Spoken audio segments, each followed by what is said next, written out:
കളങ്കാവലിന്റെ meaning ഒന്നും വീട്ടിലിട്ടില്ല. ഞാൻ നോക്കി കപ്പയൊക്കെ നോക്കിയപ്പോഴേക്ക് എനിക്ക് കിട്ടിയ ഒരു കാര്യം ഞാൻ പറയട്ടെ.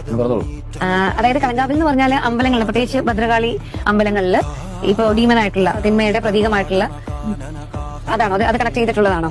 ദാരുകൻ അല്ലേ? ദാരികൻ, കറക്റ്റ്. ഈശ്വര, ഞാനത് തെറ്റി പറഞ്ഞിട്ടുണ്ടെങ്കിലും ദാരികനുമായിട്ട് ബന്ധപ്പെട്ടിട്ടുള്ള അതൊരു റിച്വലിസ്റ്റിക് ആയിട്ടുള്ള കൊല്ലാൻ അതൊരു ഉത്സവ സമയത്ത് ഈ അമ്പലത്തിലുള്ള ഒരു ആചാരം അല്ലെങ്കിൽ റിച്വൽ പോലെയാണ്. അപ്പോ വേഷം കിട്ടിയ കാളി വരും, ദേവി വരും, ഭദ്രകാളി വരും, ദാരികനോടും ഓടിക്കൊണ്ട് അയ്യോ പറഞ്ഞു ഓടി അങ്ങനെ നടക്കുന്ന. അതും തെക്കൻ കേരളത്തിലാണ് കൂടുതലും. വളരെ കുറച്ച് ചില ക്ഷേത്രങ്ങളിൽ മാത്രം. ഇതിനകത്ത് നമ്മളൊരു ദാരികനെ തേടി നടക്കുന്ന ഒരു കാളിയില്ലേ, ഭദ്രകാളിയില്ലേ?